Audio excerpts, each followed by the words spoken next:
Bonjour à tous, bienvenue sur Radiodiffusion Nationale. Nous sommes le 2 janvier 1946 et aujourd'hui nous accueillons un ancien résistant de la Seconde Guerre mondiale, André Kirchen. C'est un reportage de Pierre Bellemare. Bonjour André Kirchen. C'est un plaisir aujourd'hui de vous avoir sur Radiodiffusion Nationale. Bonjour Pierre Bellemare. Alors tout d'abord, est-ce que vous pouvez vous présenter pour ceux qui ne vous connaissent pas? André Kirchen, qui êtes-vous?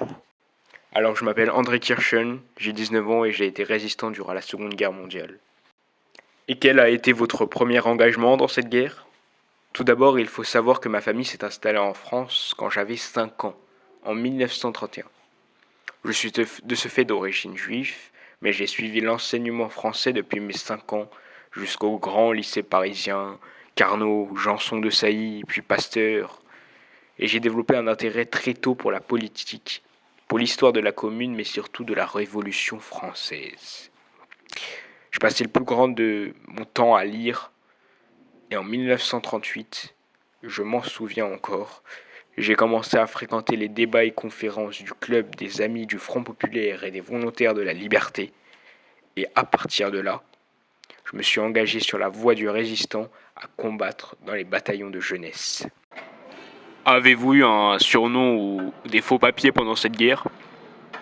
Alors oui, j'ai combattu sous le pseudonyme de Rossel.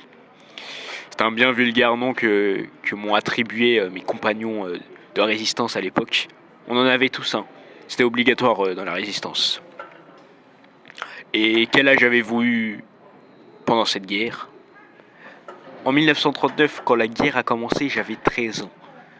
Et aujourd'hui, maintenant qu'elle est finie, j'en ai 19. Qu'est-ce que ça faisait d'être un jeune résistant durant cette période? Alors je ressentais une grande frustration car mon âge restreignait mon engagement de résistant. J'étais un spectateur certes assidu du mouvement de résistance, mais je n'avais évidemment aucune activité politique en raison de mon jeune âge. C'est uniquement plusieurs années après que j'ai pu mener des actions de résistance. Que s'est-il passé le jour du 10 septembre 1941? Comment vous est-il venu à l'esprit de tirer sur ce soldat allemand? Alors à l'époque j'avais 15 ans, j'étais jeune et innocent. C'était le 10 septembre 1941, j'étais à la place Dauphine à Paris, quand j'ai vu ce soldat allemand devant moi. Il était en train d'interpeller une famille d'une couleur de peau leur accusant d'être juifs. Et à ce moment-là j'ai ressenti une grande colère en moi. Une colère contre les Allemands, la guerre, contre tout. Alors j'ai dégainé mon pistolet de ma poche et je l'ai pointé directement sur le soldat. Toute la foule s'est écartée et j'ai vu le visage de ce soldat se figer. Et d'un coup, le tir il est parti. La balle elle s'est retrouvée dans la poitrine du Hoche. Et à ce moment-là, j'ai couru pour aller me réfugier à ma planque pour prévenir mes résistants. Et êtes-vous allé en prison?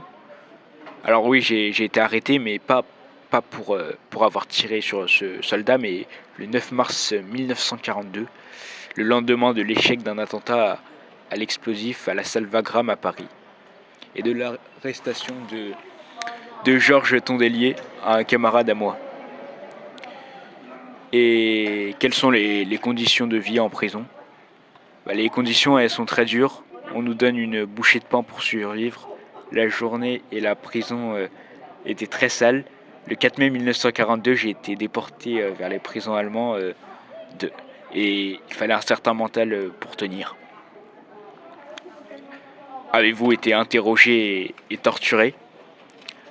Oh, oui, j'ai effectivement été plus que torturé que interrogé pour savoir les informations sur le mouvement de résistance et pour dénoncer mes camarades. J'étais l'un des 27 résistants jugés dans le cadre du procès de la Maison de la Chimie en avril 1942. Avez-vous eu peur de mourir? Oui, j'ai sans doute eu une grande peur, mais j'avais plus de peur pour mes compagnons que pour moi, parce que mes compagnons n'ont pas eu la même chance que moi. Est-ce que des amis ou de la famille à vous sont morts pendant cette guerre? Pendant mon séjour en prison, mon père et mon frère ont été fusillés au Mont Valérien. Ma mère a été déportée en Allemagne où elle est morte. ça a été plus qu'un choc pour moi, puisque depuis ce jour, j'ai une grande culpabilité, puisque ma famille n'était pas au courant de mes activités de résistant. Et le jour où j'ai été arrêté, j'ai risqué leur vie et leur sécurité. Et aujourd'hui, ils ont payé à ma place. Mais je continue à croire que leurs morts n'ont pas été vaines. Parce que le combat qu'on a mené, pour moi, il n'a pas été vain. Et les frais à payer, même s'ils ont été durs, aujourd'hui, ils ont porté leurs fruits. Mais alors, pourquoi Pourquoi êtes-vous devenu résistant et avoir accepté de subir ça? Parce que pour moi, il n'y a pas de combat plus important que le combat de la liberté. Et en plus d'un combat, c'est plus une mentalité. Une mentalité qu'on a et on le pensait tous. C'était une mentalité, c'était un combat que la France menait. Pas uniquement les résistants, mais que la France. Et on représentait à ce moment la France, nous les résistants. La France qui en avait marre d'être assagie, d'être contrôlée, d'être envahie. C'était une chose à faire. Alors pourquoi moi, pourquoi tout le monde? Parce que honnêtement, je ne sais pas, mais j'ai toujours su que je devais me battre contre ça, contre quelque chose. Et que faites-vous aujourd'hui depuis la fin de la guerre? Depuis la fin de la guerre, j'essaye de reprendre mes études et d'obtenir mon baccalauréat.